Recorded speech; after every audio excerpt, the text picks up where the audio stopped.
بسم اللہ الرحمن الرحیم۔ السلام علیکم۔ تمام تر تعریفات اللہ رب العزت کے لیے ہے جو تمام کائنات کا خالق و مالک ہے، اور لاکھوں کروڑوں درود و سلام محمد الرسول اللہ صلی اللہ علیہ وآلہ وسلم اور آل محمد پر۔ امید ہے کہ آپ سب خیر و عافیت سے ہوں گے اور اپنے اہل خانہ کے ساتھ خوش بھی ہوں گے اور محفوظ بھی۔ بہت شکریہ آپ نے ویڈیو دیکھنے کے لیے وقت نکالا۔ انسان دنیا میں آیا، پیدا ہوا، بچہ تھا، ڈیپینڈ تھا اپنے پیرنٹس پر، بچپن کو انجوائے کیا، بڑا ہوتا گیا، وقت کے ساتھ ساتھ اپنے پاؤں پر کھڑا ہو گیا، انڈیپینڈنٹ ہوتا گیا وقت کے ساتھ، اور پھر بڑھاپے کی طرف گزرا، جوانی گزاری اپنے خواب پورے کرنے میں دنیا کے، اس کے بعد اپنے وقت کے ساتھ دنیا سے چلا جائے گا۔ لیکن اس سارے سفر میں اللہ پاک نے اس کو، انسان کو دنیا میں بھیجا تھا، وہ کیا کرنے آیا تھا اور کیا کر کے چلا گیا۔ آج آپ کو کوئی وظیفہ نہیں بتاؤں گا، صرف 5 ایسی چیزیں، 5 اہم سوالات بتاؤں گا جن کے بارے میں جاننا ہر مسلمان پر فرض ہے۔ اللہ کے محبوب صلی اللہ علیہ وآلہ وسلم نے فرمایا، قیامت کے دن بندے کے قدم اس وقت تک نہیں ہٹیں گے جب تک اس سے 5 سوال نہ پوچھ لیے جائیں۔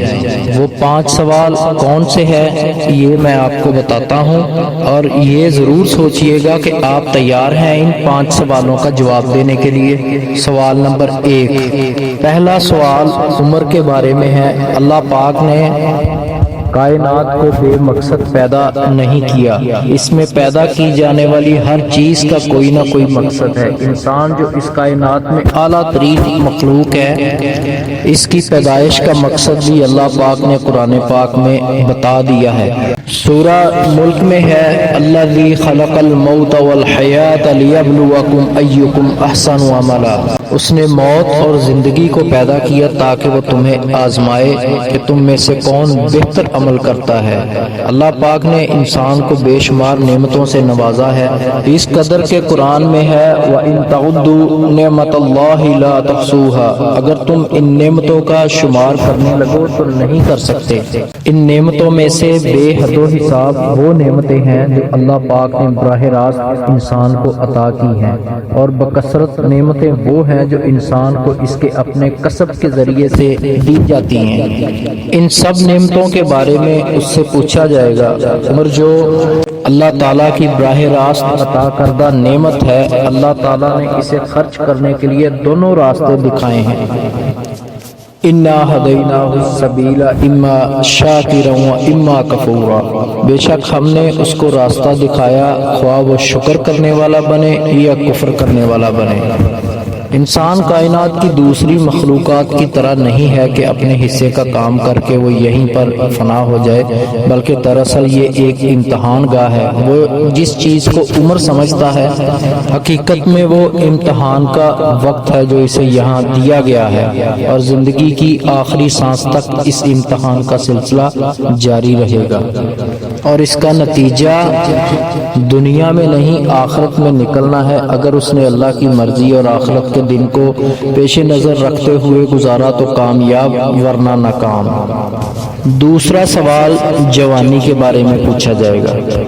عالم شباب یا جوانی زندگی کا وہ حصہ ہے جب انسان کی تمام تر جسمانی اور ذہنی صلاحیتیں پوری قوت میں ہوتی ہیں۔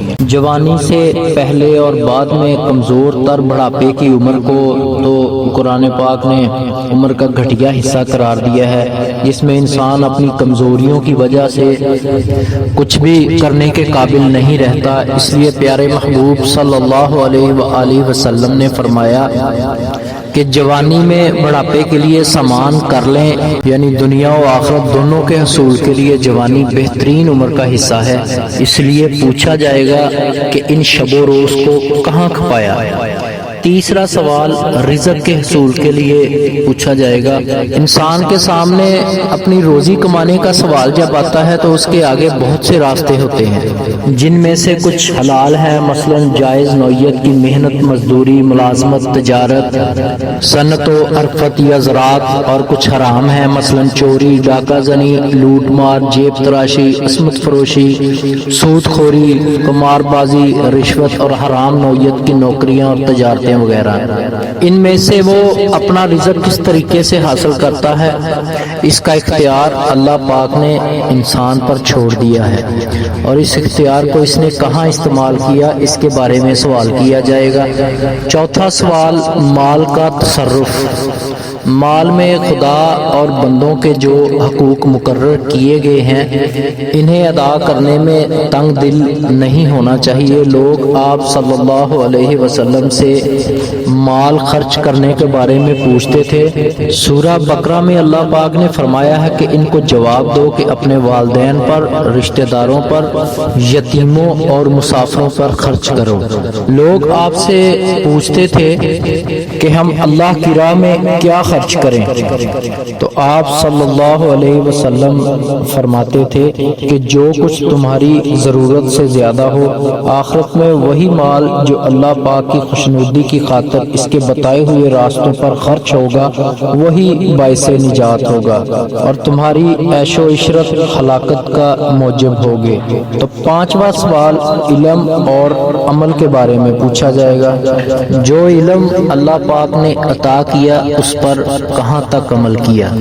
اسلام نے ہر مسلمان مرد اور عورت پر تعلیم کا حصول فرض قرار دیا ہے، کیونکہ دین کا بنیادی علم حاصل کیے بغیر اس پر چلنا ممکن ہی نہیں۔ اسلامی تعلیم کا مقصد محض معلومات کے جمع کرنے کو ہی نہیں سمجھنا، بلکہ یہ ضروری قرار دیتا ہے کہ جو علم انسان حاصل کرے اس کے مطابق عمل بھی کرے۔ اللہ پاک کو یہ بات پسند نہیں کہ وہ باتیں کی جائیں جن پر عمل نہ ہو۔ قرآن پاک میں اللہ پاک کا فرمان ہے، لِمَ تَقُولُونَ مَا لَا تَفْعَلُونَ، تم ایسی بات کیوں کرتے ہو جس پر تمہارا عمل نہیں۔ آپ صلی اللہ علیہ وسلم نے فرمایا کہ عمل کے بغیر علم وبال ہے، اور علم کے بغیر عمل گمراہی ہے۔ اور ایک اور جگہ فرماتے ہیں کہ دو آدمیوں نے میری کمر توڑ دی ہے، ایک جاہل عابد نے اور دوسرے بے عمل عالم نے۔ بے عمل آدمی کے علم کی مثال قرآن نے گدھے سے دی ہے جس کے اوپر کتابیں لدی ہوں۔ علم وہی فائدہ مند ہے جو انسان کو اللہ پاک کا فرما بردار بنائے۔ آپ صلی اللہ علیہ وآلہ وسلم نے ایسے علم کے حصول کے لیے دعا بھی سکھائی ہے۔ اللہم انی اسألک علما نافعا، اے اللہ میں تجھ سے نفع بخش علم مانگتا ہوں۔ اور ساتھ آپ یہ دعا بھی فرماتے تھے، اللہم انی اعوذ بک من علم لا ينفع، اے اللہ میں تجھ سے ایسے علم سے پناہ مانگتا ہوں جو نفع نہ دے۔ ہمیں اس بات کا یقین رکھتے ہوئے کہ ایک دن اس سب کے بارے میں باز پرس ہوگی، تیاری کرنی چاہیے، اور کامیابی کی دعا بھی، کیونکہ آخرت کی فلاح و کامرانی ہی اصل کامیابی ہے۔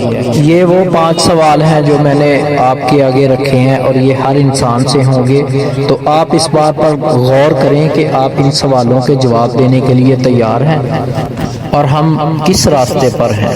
اللہ پاک ہمیں قرآن و حدیث کو سمجھنے اور اس پر عمل کرنے کی توفیق عطا فرمائے، آمین۔